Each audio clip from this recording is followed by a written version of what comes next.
Šiandien mano svečias yra Mažena Gorelova, kuri yra jums tikriausiai geriau žinoma kaip Absenta.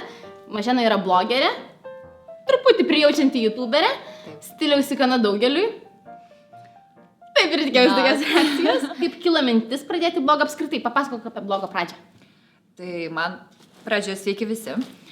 Man buvo gal 14 metų ir aš pamačiau tokią svetainę kaip lookbook.nu ir ten iš viso pasaulio rinkdavosi fashionistas arba šiaip žmonės, kurie galvoja, kad turi kam pasidalinti, dėdavo savo stiliaus nuotraukas ir kažkodėl būdavo mada dėti koliažus su dviem nuotraukom, vieną arčiau, kitą toliau. Ir aš pamačius šitą visą dalyką labai užsinorėjau daryti tą patį. Bet tuo metu nebuvo tokių populiarių platformų kaip Facebookas, būdavo OneLT, todėl man reikėjo kažko gražesnio negu ten ta visa 30-30. Todėl aš susikūriau savo pirmąjį blogą ir nusprendžiau ten dalinti savo, nežinau, netgi negalvojau tuomet rašyti apie grožį, tikrai ne, galvojau kažką apie madą, aš jaučiausi pati gražiausia, pati stilingiausia, mano stiliukas buvo labai blogas, prastas, bet tuo metu, man atrodo, tai buvo labai gražu. Ir iš tikrųjų labiau dalinausi ten visokiais savo išgyvenimais, žinai, kažkuom iš asmeninio gyvenimo. Tai gal ir buvo ir klaida, ir pliusas. Nes kadangi visi žmonės galvoja, kad, o Dieve, jinai dalinasi kažkuom labai asmenišku, tai jie ir skaitė. Bet buvo minusas, kad, o kam, kaip čia bus įdomu. Ir aš labai gaudavau daug komentarų, kad kam įdomu, ką tu nusipirkai, kam įdomu, kad tu čia apsirengi, eik knygą paskaityk, niekada nepamiršai, eik knygą paskaityk. Ir taip aš netyčiom tapau blogerė. Ir aš nesijaučiau jokia blogerė, aš galvoju, kad aš tiesiog turiu savo platformą, kurioje aš reiškiuosi ir tiek. Ir vėliau labai greitai kažkodėl išaugo tas skaitomumas, žiūrimumas, statistika. Ir tik gal po 3 metų aš supratau, kad tai gali virsti kažką daugiau negu internetinį dienoraštį. O tuo metu, kai tu pradėjai, buvo kažkas tai Lietuvoje, kas darė apie... Buvo, bet labai nedaug. Ir buvo, man atrodo, Kotryna Vagintaitė, tai vagintaitė.com. Labai nuostabi blogerė ir iki šiol blogina ir yra tiesiog superinio grožio, fainumo mergina.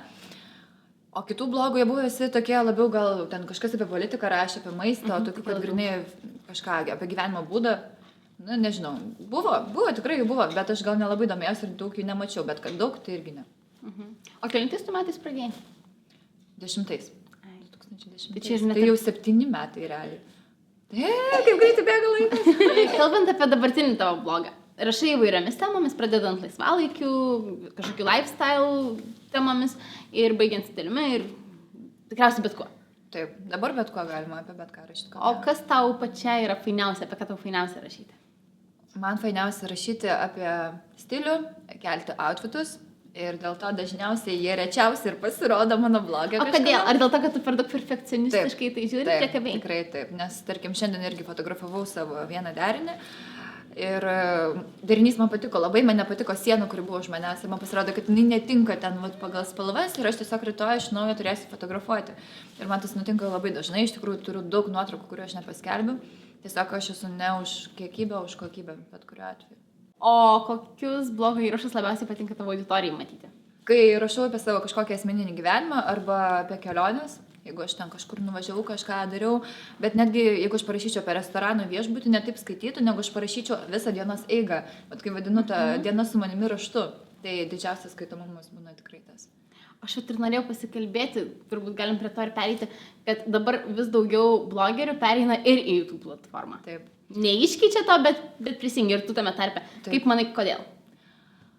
Galbūt save tikrai parodyti yra žymiai lengviau kameros pagalba, kai tu filmuoji, negu rašant, nes kai kurios merginos turi žiūri nerealių minčių, gražių, bet jos negali to sudėlioti, kaip ir aš dabar. Man atvirkščiai, man geriau yra rašyti. Aš atsisėdu, mano kiekvienas įrašas užima apie 4 valandas, visi galvoja, kad ten apie kliniko kremą parašyti, taigi čia 1, 2, 3, o aš sėdžiu, ten keičiu milijoną kartų viską, kol aš sugeneruoju, kad man tai patinka, gražu ir okei. O su video aš labai daug nusišneku, labai daug iškarpau, nes aš tiesiog nemoku dėlioti žodžių garsu. Tikriausiai taip yra dėl to, kad tu tiesiog neplanuoji. Kalbi tuo metu. Taip, kas ateina į galvą. O kai tu rašai tekstą, tu apgalvoji kiekvieną smulkmeną. Tai rašyti aš mėgstu labiau, bet man YouTube'as patinka tom, kad aš galiu visą emociją išreikšti, aš galiu mojuoti rankom, aš galiu kažką daryti. O raštu tai ten šauktuką padedi, tašką ir viskas. Pat aš ir norėjau klausti, kokia tavo nuomonė yra pagrindiniai platformų, gal ne tiek skirtumai, nes skirtumai gana akivaizdus, bet privalumai ir Kur kas labiausiai atsiskleidžia? Vlogą gali rašyti naktį prie kažkokios lemputės apšvietimo, gali būti su neplauta galva, su pižama, gali nuoga sėdėti, gali nežinau, bet ką daryti. Autobuse to netrukdo aplinkiniai žmonės, tu gali tai daryti kavinėje, restorane, nesvarbu. O kai tu filmuoji, tu turi būti susitvarkius, savim pasitikinti, nes tarkim, jeigu aš ten prisiteplioju kažką kreivai ir aš jau tada net nesiekia rankos tos kameros iš tikrųjų. Nes labai juokinga, pavyzdžiui, jog pamiršau savo mintį. Va taip labai dažnai būna. Ai, ne. Jau žmonės galvoja, kad tu rodai viską. Vat, jeigu tu parodai, tarkim, savo, nežinau, ten kremą, ką valgiai, kur ėjai, tai jie galvoja, kad tai yra viskas, ką tu tada darai, nieko nebuvo. O tai, kad mes atsirenkam tai, ką rodyti, tai niekas nežino. Arba kelionėse vėlgi. Aš paskutinį kelionį, pirmas 4 dienas nieko nefilmavau. Nes, gerai prisipažinsiu, spuogas buvo. Ir šiaip man tai fainas, kas buvo ten viskas nauja. Ir tik vėliau, kai ten pripratau, jau kažką prifilmavau ir pamečiau savo telefoną ir nebus vlogų. Arba pavogė, nežinau. Tikiuosi, kad pavogė. Mes per šitą laidą labai dažnai paieškų tarnybą skelbėm, Makaliaus knygutės ieškojom. Dabar tavo telefoną galim kreiptis, telefonė sugrįžk. Telefonė sugrįžk, maldauju, man tavęs reikia, nes ten buvo pusė mano gyvenimo ir aš visą laiką sakau, taigi persikelsiu į kompiuterį. YouTube'in pradėjai, mano dideliam džiaugsmui, apskritai, kad pradėjai, aš labai džiaugiausi, bet pradėjai rusiškai, o paskui perėjai prie lietuvių kalbos, čia buvo mano dar didesnis džiaugsmas, bet kodėl apskritai pradėjai YouTube'inti ir kodėl keitei kalbą? Aš į YouTube'ą įlysti norėjau gal 2 metus, tikrai, ko gero 2 metus, pirmus metus aš nagrinėjau visą YouTube'ą. Žiūrėjau į dieną, iš tikrųjų, aš skirdau gal 2 valandas visiems video, aš žiūrėdavau, kas kaip ką daro, kas man atrodo blogai, kas atrodo gerai. Ir tada kitus metus aš perinausi, jog mano nosis yra per didelė ir lūpas per mažas. Kai aš šneku, burna labai maža gaunasi ir aš galvoju, jausas, kaip baisu, ir tu prisiartini, tai suprasme, na. Ir tada aš išskridau į Paryžių, realiai vien tam, kad pafilmuotų vlogus. Ir galvoju, dabar kaip ir filmuosiu, taip ir bus, įkelsiu, pažiūrėsim. Ir viskas. Ir aš tada, aišku, tie videoblogai, gulėjo kompiuterį, nežinau kiek laiko, labai ilgai, kaip ir visada viskas pas mane. Bet kai sumontavau, tada ir galvoju, viskas, reikia varyti toliau. Bet padariau didelę klaidą, kad pradėjau filmuoti rusiškai, nes rusų kalba nėra mano gimtoji kalba. Aš ją išmokau prieš 5 metus, kai tik tai susipažinau su savo vyru. Bet aš labai norėjau, kad blogas lietuviškas, o YouTube'as rusiškas, kad 2 auditorijas paimti. Bet gavosi taip, jog žiūrėjo didžioji dalis lietuvių ir kurie netgi nesuprasdavo rusiškai. Ir aš sakiau, aš niekada nefilmuosiu lietuviškai, nenoriu, kad mane lietuviai komentuotų, teistų, ne. Ir vėliau tiesiog pasėdėjau ir supratau, kad velnias, vis tiek mano pagrindinė auditorija yra lietuviai iš Lietuvos ir iš viso pasaulio, kurie skirtingose šalyse gyvena. Ir galvoju, jiems ta rusų kalba, ta prasme, mano rusų ir Ukrainos procentas buvo gal 30 tik tai 100. Tai, ta prasme, bet vis tiek dar buvo. Buvo ir iš Kazakstano labai daug visą laiką ateidavo žmonių ir aš labai nustebdavau. O komentuodavo, bendraudavo su tais žmonėm? Taip, ir iš tikrųjų būdavo, jausdavosi, kad tai tikrai kiti žmonės iš tikrųjų. Bet būdavo, pastebėjau, labai vyresnių moterų daug. Būtent tų rusaičių, kaip pavadinu. Ir prieš naujosius metus, man atrodo, aš įkėliau savo pirmą lietuvišką vlogą ir aš buvau šoke, kaip man buvo gera filmuoti, kaip buvo gera, kai tu moki normaliai išsireikšti. Mano rusų žodynas yra labai skurdus, todėl man būdavo labai sunku išsireikšti taip, kaip aš norėdavau, o lietuvių kalba visai kitas reikalas. Mano nuostabai lietuviškas video sulaukė tiek peržiūrų ir buvo tiek besidžiaugiančių žmonių, kad, o Dieve, pagaliau lietuviškai. Ir aš galvoju, kokia aš buvau kvaila tos visus metus, kokia aš buvau durinė, kad aš tikrai, čia sakiau, nedarysiu, nekursiu. Ir aš supratau, kad jau, jeigu imti auditoriją, tai vienu ir su viskuom, ir su Instagramu, ir su YouTube'u, ir su Facebook'u, ir su blogu. Gerai, pasikalbėkim truputį apie tave pačią. Esi labai pasitikinti savimi, visada tai buvo. Taip. Iš kur tas pasitikėjimas savimi? Tiesiog? Kaip? Ne tiesiog. Tėvai visą laiką mane mokė, kad, tu nelysk, ko tu ten eini, taigi neišeis, oi tu to nedaryk, kam tu iš viso balsą prieš kažką keli, tu visą laiką visiems nusileisk, tu nelysk, kur nereikia, gyvenk ramiai ir tiesiog sėdėk savo vietoje. Ir aš tokia, visą laiką, visi eis į dešinę, aš eisiu į kairę, visi eis į kairę, aš eisiu į dešinę. Ir man tas iš vaikystės ir buvo toks, visą laiką aš, tai kodėl aš su bulviu maišu einu kažkur, nes protestuoju visą gyvenimą prieš visus. Netgi aš pati prieš save dar protestuoju. Atrodo, aš jau norėčiau šitą dalyką padaryti ir visai ką kito. Norėjau sakyti, gal tavo tėvai labai skatina, kad tu kaip gali tik, viską kaip tik. panašiai. Gavosi protesto akcija. Bet tas protestas irgi tikriausiai atėjo iš to, kad tu tiesiog buvai antiek pasitikinti, man tiek drąsi, kad nenorėjai nusivesti kitiems. Taip. Čia yra, man atrodo, kad čia yra puikus požiūris. Na, aš manau, kad gal čia yra įgimta, gal iš kokios senelės. Nes mano artimiausi žmonės tai visi ramus, geri, o aš viena tokia. O ar būna, kad žmonės tavo tą drąsą ir pasitikėjimą maišo su pasipūtimu? Nes man pačiai, labai iš tikrųjų, aš tau leisiu atsakyti, man pačiai, kol aš su tavimi nesusipažinau realybėje iš tikrųjų, aš negalvau, kad jinai pasipūtis, bet aš prisibijau bendrai, kad kaip išeiti su tavimi bendrauti. Na, jeigu iš tikrųjų, tai man atrodo viską daro tam suplaukai, nes kaip ragana truputį atrodo. Ir iš tikrųjų apie 70% žmonių nepabendravusių su manim galvoja, kad jie yra. Aš esu labai bloga, pasipūtusi, kad nemėgstu bendrauti, kad visą laiką pikta. Na, šiaip mano veidas piktas yra. Pats veidas piktas, aš nieko negaliu padaryti. Bet kažkodėl, kai žmogus net prieina gatvėje prie manęs, nežinau, bet ką pasako, arba duok litą, arba gal susipažinkim, ar nusifotografuokim, dar kažką. Aš visiems tokia pat gera visą laiką. Šiaip gal čia yra minusas, nes aš pastebėjau, kad kai žmogus yra pasikėlęs ir jam ant visų pofik, gerai. Gerai, jeigu žmogus ant visų yra pofik, tai dažniausiai atsiranda tas toksai, nežinau, žmonės labiau gerbė jį. Taip. Tarsi gerbė tą pagarbą, kad jis labiau skaitosi su tom žmogum. Ir prisibijo labiau. O kai tu labai geras, tai ir vėliau, žinai, prisileidžia lengvai ir po to gali būti problemų. Kalbėjo apie 70% žmonių, kurie tave netaip interpretuoja, tarkim. O koks apskritai tavo požiūris į apkalbas? Nes tu pradėjusi jauna bloginti, susilaukė labai įvairių reakcijų ir dabar, žinoma, jų yra visokiausių. Koks tavo požiūris į jas ir paskui tikriausiai man dar būtų labai įdomu sužinot, kada yra peržengiama ta riba. Nebūtinai apie tave asmeniškai. Supratau.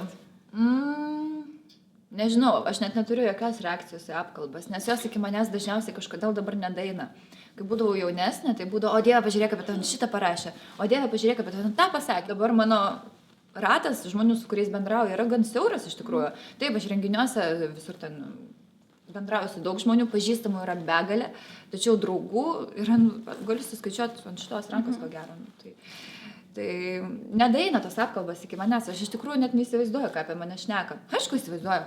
Ir žmonės labai dažnai painioja, kas yra kritika, o kas yra... Aš patylėsiu.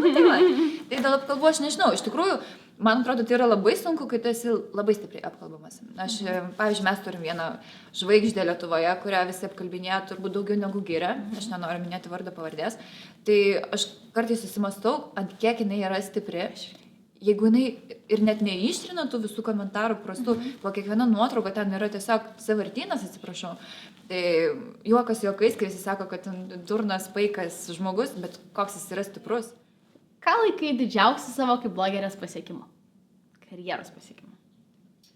Iš tikrųjų, tai net negalvoju, kad esu labai daug pasiekusi kaip blogerė, bet, kaip čia pasakyti, galiu sau leisti tokią prabangą, kad atsidarai e-mailą ir scrollinu. Čia eisiu, čia neįsiu, man patinka kvietimas, nepatinka, eisiu, neįsiu. Kai anksčiau būdavo, kad kartą į savaitę gauni, su kokią savaitę, kartą į mėnesį gauni kvietimą ir tu ten lauki, varai, renginys, kaip faina.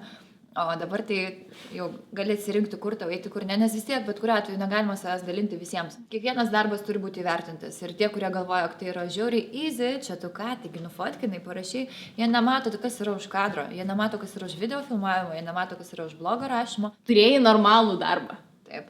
Dirbai savo kaip normalus žmogus. Ir aš puikiai žinau, kad tu labai džiaugiasi, išėjai ir man labai įdomu, kaip visą tai atsiliepia tavo blogo rašymui, gal kažkiems renginiams, kaip visą tai pasikeitė tavo blogo pusėje? Šiaip aš save skaitau visiškai nenormaliai, todėl joks normalus darbas man niekada ir neprilimpa iš tikrųjų. Tai aš išėjau rugsėjį, tai kas mane aktyviai seka, jeigu kažkas seka, aš tikiuosi, tai galėjo pastebėti, kad spalio mėnesį buvo kiekvieną dieną įrašai, kartais net po kelis. Ir aš visur važiavau, visur dalyvavau ir aš tiesiog, o Dieve, jau išprotau, kai man buvo gera, nes man labai nepatinka. Jeigu manęs lekia kažkokios problemos, aš nieko negaliu rašyti. Jeigu aš blogai jaučiuosi dėl kažkokio visai nesusijusio su tom dalyko, aš negaliu rašyti. Man turi būti Nerealus įkvėpimas. Aš per video galiu sumeluoti, aš tarsi galiu suvaidinti kažką, o raštu negaliu. Nu, negaliu nors tu ką, nes... Nu, tikrai nenormali. Taip, tikrai nenormali. Tai va, ir pavyzdžiui, žiemą, aš nežinau, sausį, vasarį, aš gal 2 įrašus turiu blogę, kaip kokia... Ta prasme... Ir tai ir iki šiol tas tęsiasi, parašiau kažką vieną kitą ir negaliu. Bet tai gal ir nereikia savęs prievartauti. Tai aš nekenčiu savęs prievartauti, aš geriau sėdėsiu, žiūrėsiu baltą sieną, bet savęs aš niekada neprievartauju ir niekada nedarau to, ko nenoriu daryti. Niekada. Ypatingai turbūt su blogu ir su YouTube, kad labai labai matosi, kai kažkas yra įspaustas dėl to, kad reikia. Taip. Ir jaučiasi, ir labai jaučiasi, kai įrašas apmokėtas ir ne. Nes kai įrašas apmokėtas, jis man gaunasi sausas, tu bijai kažką kitaip išsireikšti. O kai rašai savo rekomendaciją, kuri yra nieko, tikrai niekino neįtakota, tai išsireiški visai kitų kampų kažkaip. Man šitas irgi labai įdomus faktas, kad kai kažkas tai būna, kur reklama, man labai patinka reklama, tai ne dėl to, kad tu stengiasi patį turinį kažkaip kitaip daryti, bet tu jautiesi tarsi labiau pareigotas, mažiau tas laisvas. Taip. Ir jo, sutinku. Ypatingai, jeigu tame video tu turi pasakyti kažką, kaip čia pasakyti? Paminėti kažko. Jo, būtinai turi kažką pasakyti ir panašiai. Dėl to aš labai labai vengiu šitų dalykų, labai vengiu. Aš dažniausiai turbūt žmonės galvoja, kad man nesiūlo tų dalykų, apie kuriuos visi kalba. Man labai patinka, kai visi, pavyzdžiui, galvoja, o Dieve, žiūrėk, šitą gavo, o šitą negavo. Man dažnai su tais visais masiniais dalykais būna, kad aš neimu tų dalykų iš pinigus dėl to, kad visi ima. Ir tuo labiau ten, nežinau, parašo visi apžvalgas ir tu ten, mano atveju aš visą laiką kažkodėl paskutinę lieku vargsiu. Tai kam jau įdomu bus skaityti Pagalvių karą. Pagalvių karą. Žinai ką, padarom Pagalvių karą tokį. Aš tau duosiu pasirinkimus ir tu turėsi išsirinkti vieną iš 2. Gerai? 2 vyrus atvesti? Čia 2 yra, galim tau. Kurį rinktumeisi? Tai aišku, kad tą barzdotą. Gerai, o dabar pasirink man iš kelnių ir sienų. Sijonas. Ne, o galima komentuoti? Taip. Nes kai moteris nešioja sijoną, jinai žemės pristraukia energiją. O kai moteris su kelniam, tai moteris berniukas. Čia labai berniukai? Čia mano kvaila logika. Ne, tiesiog aš pastebėjau, kad netgi aš jaučiuosi kitaip, kai aš būnu su suknele ar sijonu, tu iš žemės pritrauki visą energiją, tu visą tokia... Ir su plaukais lygiai tas pats. Kai surišti plaukai, tu ją saugojo energiją, tu išleidai ir... Kokią čia knygą skaitai? Aš čia sugalvoju pati. Facebookas ar Instagramas? Instagramas. YouTuberis, kurio video nepraleidai nei vieną. Ta, sena boba, pala, koks jis pala. Ai, mūza. Jokauju, aš ją labai myliu. Labai. Dar yra viena blogerė YouTuberė, tai Darija, man labai patinka, kaip man jinai... Darija beprotiškai. Man labai patinka, kaip jinai montuoja. Man patinka jos montažas. Pas ją labai labai kokybiška labai viskas. Kokybiška. Ir dar yra berniukas, kurį rekomenduoja visiems žiūrėti. Andrius Talzūnas. Taip! Aš žinau, apie ką kalbėsi. Blogas ar vlogas? Žiūrėti. Bet dabar jau nuoširdžiai. Vlogas. Ir žinau, kad pasakysi dėl to prašau nuoširdumo. Lietuvos blogeris, kurį turėtų sekti kiekvienas. Gabija Varnaitė. Žodžiu, šiandienos laidą to ir baigsime. Labai ačiū Maženai, kad pas mane atėjo. Labai ačiū, kad pakvietei. Taip pat dėkojam Neapsičiažiniams. Labai už tai, kad patogiai sėdėjom. Aš visų klausiu, ar buvo patogu. Ne? Melagė. Jokauju. Labai labai ačiū, kad žiūrėjot ir